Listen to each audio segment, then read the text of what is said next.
हम ऐसे स्कूल में गए जहाँ हजारों लड़कियां थी और बड़ी ध्यान से और शांति से सुनते हुए वो लोग इतने इमोशनल हो रही थी कि भीतर से अपने पवित्र प्रेम को याद करते हुए उनको नमस्कार कर रही थी। उन्होंने प्रार्थना की ईश्वर से कि हे ईश्वर, हमारे पेरेंट्स को हमेशा तंदुरुस्त रखिए। उसके बाद भगवत गीता के श्लोक को स्टूडेंट लाइफ में कैसे उतारे, किस तरह से स्टडी करें, कंसंट्रेशन को कैसे बढ़ाएं, वो सीखा। तत्पश्चात skill development and talent development करने के लिए उन्होंने राम नाम लिखा, जो एक भगवान के नाम को बार बार रिपीटेशन के साथ लिखना होता है। सारा हॉल जय श्री राम के नारे से गूंज उठा और रोम रोम पवित्र हो गया। चेहरे पे उत्साह आ गया, बहुत ही खुशी का माहौल बन गया।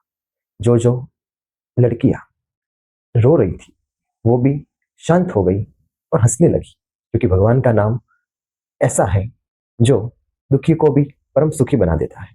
उसके बाद कीर्तन हुआ। कीर्तन में लोग ऐसा झूमे कि जिसको देखकर कोई भी आश्चर्यचकित हो जाए। उसके बारे में वहां के स्टाफ क्या कहते हैं, चलिए सुनते हैं। Today is a very different day for all of us and for our students also.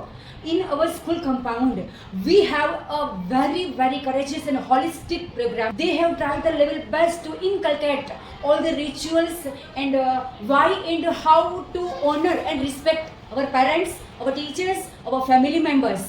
our Indian culture and Indian tradition. વિદ્યાર્થીઓની અંદર સુંદર મજાની એક ભાવાત્મક ઉર્જા, જેમાં માતા પિતાનો પ્રેમ સાથે સમાજની અંદર એક આદર્શ વિદ્યાર્થી, આદર્શ બાળક કેમ બનવું, એક કાર્ય એ રામ નામના જપ દ્વારા સુંદર મજાનું આયોજન કરવામાં આવ્યું.